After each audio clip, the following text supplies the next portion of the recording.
In the heart of a medieval village, a piglet was found lifeless, its body half buried in the mud of a village square. The villagers, who were no strangers to the unpredictability of life, gathered around in a mix of sorrow and unease. This piglet, barely a month old, had been one of the village's most beloved residents. Its mother, a sturdy so-named Griselda, had been known for her intelligence and her gentle nature, often seen foraging in the nearby woods or lounging in the sun-soaked fields. The piglet's death was a stark reminder of the dual nature of the pig in the medieval world, both a vital source of sustenance and a creature of mystery and danger. The pig, Sus scrofa, has been a constant companion to humans for over 10,000 years. In the Middle Ages, which spanned from around 8500 to 1500, the pig's presence was ubiquitous. Unlike the sleek, pink creatures we see today, medieval pigs were lanky, bristly, and often had long faces and curly tails. They roamed the countryside and the city, their lives intertwined with the daily activities of the people who raised them. Medieval pigs were not just farm animals, they were a symbol of life and death, of wealth and poverty, of purity and sin. They were celebrated for their ability to turn almost anything into food, from acorns and beech mast to kitchen scraps, and even the occasional carcass. This omnivorous diet made them invaluable, especially in the lean months of winter when other food sources were scarce. But this same diet also made them dangerous, as they could root up buried corpses and steal food from the poor. In rural areas, pigs were a common sight. They were often seen fattening up on the autumn bounty of nuts and acorns, a process that prepared them for the inevitable slaughter that followed. In the countryside, the pig was a symbol of the cycle of life, born in the spring, fattened in the fall, and butchered in the winter. This cycle was reflected in the medieval calendar, where illustrations often depicted pigs in the months of November and December, ready for the harvest of their meat. In the cities, pigs were just as much a part of daily life. Urban dwellers kept pigs in their backyards, in pens, and even in the streets. The city of Turku, in modern-day Finland, has yielded archaeological evidence of piglets that died shortly after birth, their bodies found in cellars, latrines, and abandoned wells. This grim discovery underscores the high mortality rate among piglets and the close quarters in which humans and pigs lived. The pig's role in medieval society was not limited to its physical presence. It was also a central figure in the moral and natural histories of the time. Medieval thinkers, such as the Roman writer Pliny, noted the unique traits of the pig, including its curly tail and its ability to farrow twice a year. These characteristics were seen as both a blessing and a curse. The pig's prolific breeding made it a valuable asset, but it also raised concerns about overpopulation and the potential for disease. The pig's dual nature was reflected in the way it was depicted in art and literature. In medieval manuscripts, pigs were often shown in scenes of agricultural labor, such as fattening on acorns or being herded to market. These images were not just decorative. They were a reflection of the deep connection between humans and animals. The pig was not just a source of food. It was a symbol of the human struggle to survive and thrive in a world that was both bountiful and brutal. In the medieval mind, the pig was also a creature of moral ambiguity.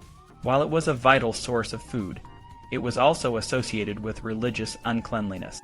In Christian tradition, the pig was often seen as a symbol of sin and corruption, a belief that was reinforced by the pig's habit of eating almost anything, including the unclean. This paradox was not lost on the medieval people, who understood that the pig, like life itself, was a complex and often contradictory force.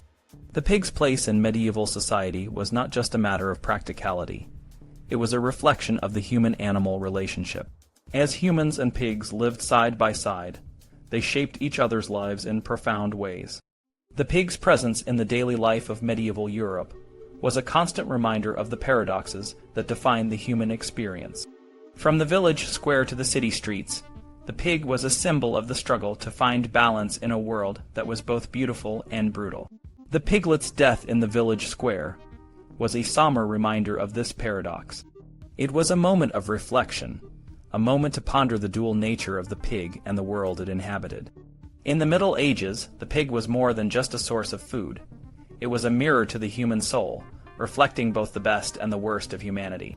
And in that reflection, the medieval world found a way to understand itself. In medieval Europe, pigs were more than just animals to eat. They were also subjects of thought and study. Writers of natural histories, from Pliny the Elder in ancient Rome to medieval scholars, took great interest in the lives of pigs and wild boar. Pliny the Elder, a Roman naturalist, wrote about both domestic pigs and wild boar in his Natural History. He noted that domestic pigs could have up to 20 piglets twice a year, and could live up to 15 to 20 years. He observed that while pigs were considered the most brutish of all animals, they were also quite intelligent. In contrast, wild boar gave birth only once a year and were not fertile until they were a year old, unlike domestic pigs, which were fertile at 8 months. Medieval writers often found it hard to distinguish between domestic pigs and wild boar. John of Garland, a grammarian from the 13th century, categorized pigs based on gender and age rather than their domestic status. Scholar Carl Steele points out that medieval stories and songs often blurred the lines between wild boar and domestic pigs, reflecting the idea that they shared the same nature. Hildegard of Bingen, a 12th century abbess, noted that wild and domestic pigs had the same nature, which explains why medieval people often saw them as interchangeable. This lack of distinction was partly due to their similar physical traits, and the fact that they often lived in the same areas. Over the centuries, the biological descriptions of pigs took on moral meanings. Isidore of Seville, a 7th century scholar, described pigs as animals that root up the ground and wallow in mud. He associated the words for filth and bastard with the pig, suggesting that these traits were negative. These ideas were further developed in medieval bestiaries, which combined natural history with moral instruction. A typical bestiary entry on the pig described it as an animal that roots up the ground for food and wallows in mud, linking these behaviors to negative human traits like filthiness. For example, the bestiary might say, "The sow is so named because it roots up the pastures, that is, it seeks its food by rooting up the ground. Boars are so named because they have great strength. The pig, as if named from Spurcus, wallows, for it buries itself in filth and mud and covers itself with mire." Its large size meant it could provide a lot of meat, but it also made it hard to control if it became unruly. Pigs could eat almost anything, which was useful but also meant they might eat things their owners didn't want them to. The way pigs were perceived, whether as beneficial or troublemaking, depended on the context. In the countryside, a pig's rooting behavior could be seen as positive because it helped the pig find its own food, but in the city, it could be seen as destructive. The same traits could be viewed differently in different cultural contexts. A farmer might see a pig's fecundity as a good thing, while a religious writer might see it as a sign of loose morality. The time, place, and cultural context determined how people thought about and interacted with pigs. For example, a pig's ability to root up the ground could be beneficial in the countryside, where it helped the pig find food, but it could be destructive in the city. A pig's muscular and fatty build could be seen as a positive trait when it provided meat, but it could also be seen as a negative trait when it was associated with gluttony. Understanding these paradoxes gives us insight into how medieval people thought about and interacted with pigs. From the fields and forests to the city streets and dining tables, the medieval pig was a complex and multifaceted animal. In medieval Europe, the countryside was much more wooded than it is today. Woods weren't just wild and scary places. They were essential for daily life. People relied on wood for cooking, heating, and building. Woodlands also provided places for livestock to graze. Keeping some woodlands near villages made sense because they were a crucial part of daily life. Pigs, both wild and domestic, were commonly found in these woodlands. Pigs need to stay cool and avoid the sun, so they naturally seek the shade of trees and bushes. Wild boars, in particular, were known for their ferocity. Medieval writers often described them as symbols of wildness and savagery. For example, Isidore of Seville, a 7th century scholar, said that the boar gets its name from its wild nature, linking it to the Greek word for wild, suedros. This perception of wild boars as dangerous and untamed was common throughout medieval literature and art. Hunting wild boars was a popular and dangerous sport among the nobility. The Roman legions often featured wild boars on their standards, and Roman mosaics and coins depicted boar hunts. This tradition continued into the Middle Ages, where the Frankish ruling class hunted boars and deer from late summer through autumn. These hunts were not just about killing animals. They were also social events where the nobility could show off their skills and host grand feasts. One famous story from the Middle Ages tells of a herdsman who outwitted a wild boar by throwing acorns at it until it fell asleep. The herdsman then killed the boar with a knife. This story highlights the boar's ferocity, but also its gluttony, which led to its downfall. Domesticated pigs, on the other hand, were treated very differently. They were a common part of the medieval countryside, especially in the autumn when they could feed on acorns and beech mast.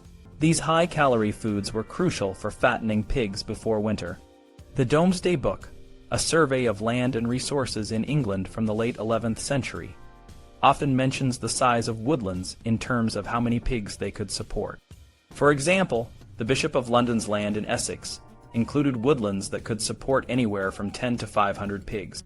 However, the actual number of pigs in these woodlands could be much smaller. The Domesday Book noted that the number of pigs listed was based on the woodland's capacity during good years, when the trees produced a lot of fruit. In some places, the number of pigs was much smaller than the woodland could support.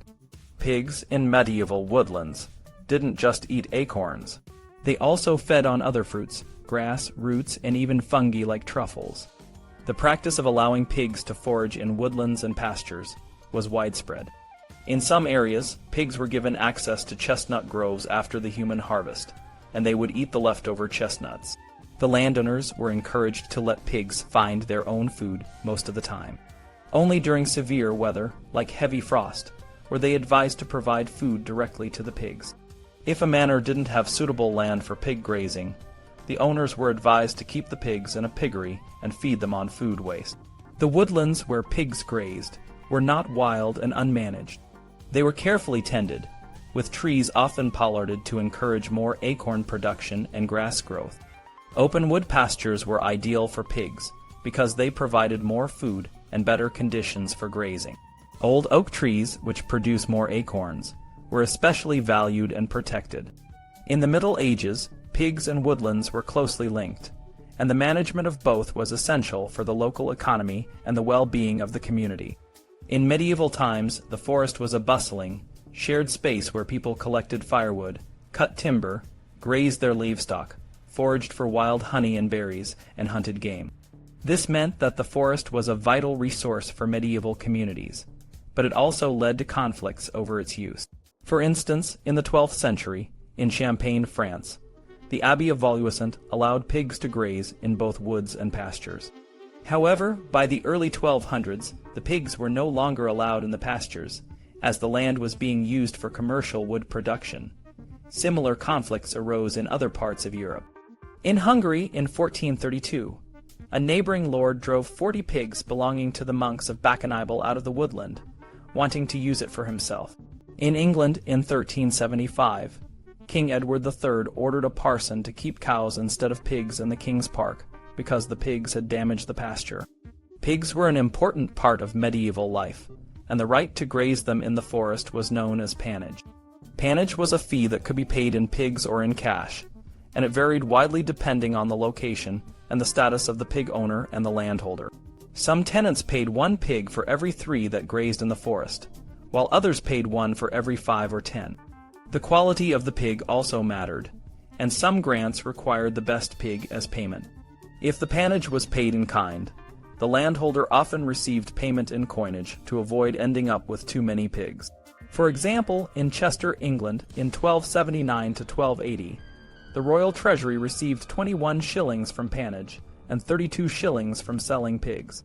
In France, in 1202 to 1203, the king collected a total of £200 for pannage, equivalent to about 16,000 pigs. Not all pigs in the forest had to be paid for. Wealthy landowners sometimes gave religious houses the right to graze pigs without paying pannage. For example, Robert, Count of Mortain, exempted the canons, priests, and farmers of the Church of St. Everald from pannage payments. Similarly, Nigel, Viscount of the Cotentin, gave the Church of St. Sauveur-le-Vicomte the right to graze pigs in the forest without paying pannage. In the 14th century, the abbot of Begeham had permission to graze 20 pigs in the forest of Ashidown without paying pannage. Even noblewomen, like Agnes de Bella Fago, gave pannage rights to religious houses. Pig herds in the forest could be quite large. The Saxon ealdorman Alfred, who died around 880, left his wife land with 2,000 pigs and gave 400 more to his family. In medieval England, 264 swineherds paid rent for 1,343.5 pigs, suggesting that the total number of pigs was in the tens of thousands. In Staffordshire, herds of 20 or 30 pigs were common, but the manor of Alruas recorded payments for 200 to 250 pigs annually in the 1330s. In medieval Florence, herds typically had about 30 pigs, but one herd in 1427 had 400 pigs. The polyptych for the monastery of Prum shows estates holding anywhere from 10 to 1,000 pigs. Swineherds were responsible for managing these herds. They ensured that the pigs went to the correct pasturing areas and did not wander where they were not allowed. In the Anglo-Saxon laws of Eni, a pig owner was fined if his pigs were found in another's oak or beech woods. In late medieval Castile, Spain, pigs were forbidden in cultivated fields like olive groves. Swineherds were also responsible for driving the pigs to distant feeding grounds. In the weald forests of southeastern England, pigs were herded in the autumn to take advantage of the acorn and beech crops. The pigs were usually yearlings, called hogasters, and were often herded back to the main estate in the winter. Medieval landholders often had estates spread across large areas, and pigs could be moved between these areas to find good pasture. For example, the Priory of Winchester, England, had herds of over 50 pigs on 6 of their manors in Hampshire. These herds were supplemented with pigs from their Wiltshire manors, which stopped on the Hampshire chalk downs for fattening before reaching Winchester. In 1185, 4 tenants of Temple Ewell were responsible for taking the swine at least 20 miles to the weald. In 1189 to 1199, 600 pigs were herded over 40 miles across the weald from Kent to Sussex. Swineherds managed the pigs during these drives with simple techniques. Medieval calendars often showed swineherds tending to pigs feeding on acorns in October or November. These scenes are depicted in manuscripts, stained glass windows, and even on baptismal fonts. The swineherd would use a stick to beat the oak trees and knock down the acorns for the pigs. Sometimes the swineherd would climb the tree to reach the higher acorns.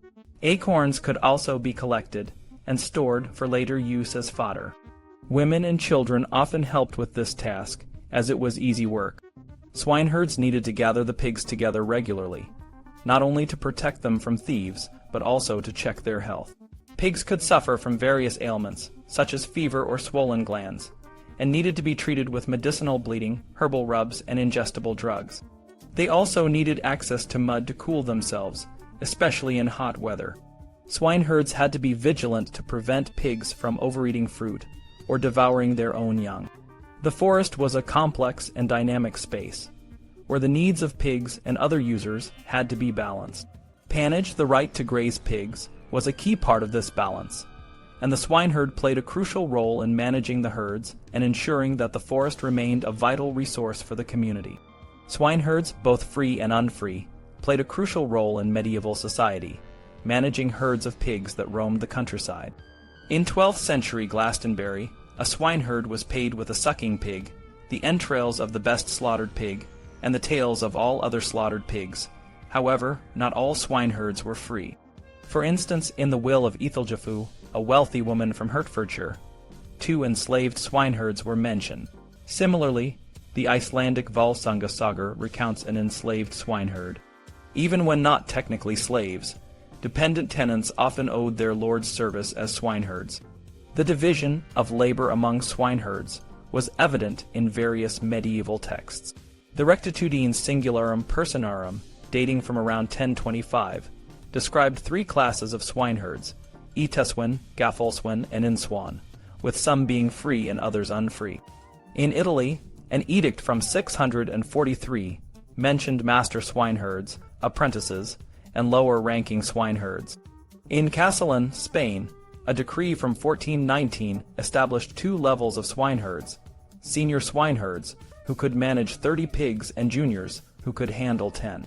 Age restrictions were later added, with children under 12 not allowed to manage more than 5 pigs, and those between 12 and 14 limited to 10. Children serving as swineherds are also mentioned in the Icelandic Eddic poem, Rigsthila. While swineherds were typically male, a few women are depicted in visual evidence, often gathering acorns alongside them. Raising pigs in the medieval countryside was a complex task. Pigs are natural foragers, and woodlands provided abundant food. But these areas also had other uses, necessitating the control of pigs by swineherds. Despite the simplicity of herding, specialized tools and knowledge were required to make the woodland productive for pig farming. Pigs were not always left to forage freely. They were also stall-fed, especially in winter when natural food was scarce. Isotope analysis of pig bones from rural sites in late medieval Flanders and England shows that some pigs were fed heavily on sea fish or animal protein, rather than plant foods. On the estates of Peterborough Abbey, large amounts of legumes and grains were fed to pigs, and peas were essential for intensive pig management. In the Faroe Islands, pigs were kept in pens and given fodder. Monasteries in the Rhineland required their tenants to take monks' pigs to their farms for winter feeding.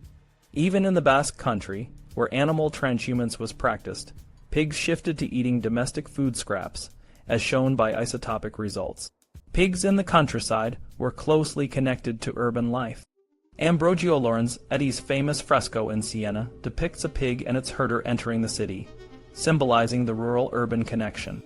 Many pigs were raised in the countryside and then transported to cities like Siena, which received pork from surrounding areas. In northern France, rural farms supplied pigs to urban markets through commercial arrangements.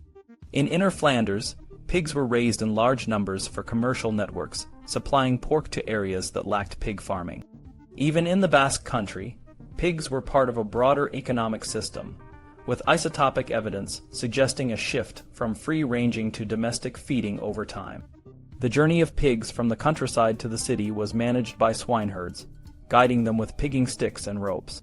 This movement highlights the intricate relationship between rural and urban life, where pigs were not only a vital part of the rural economy, but also a crucial resource for cities.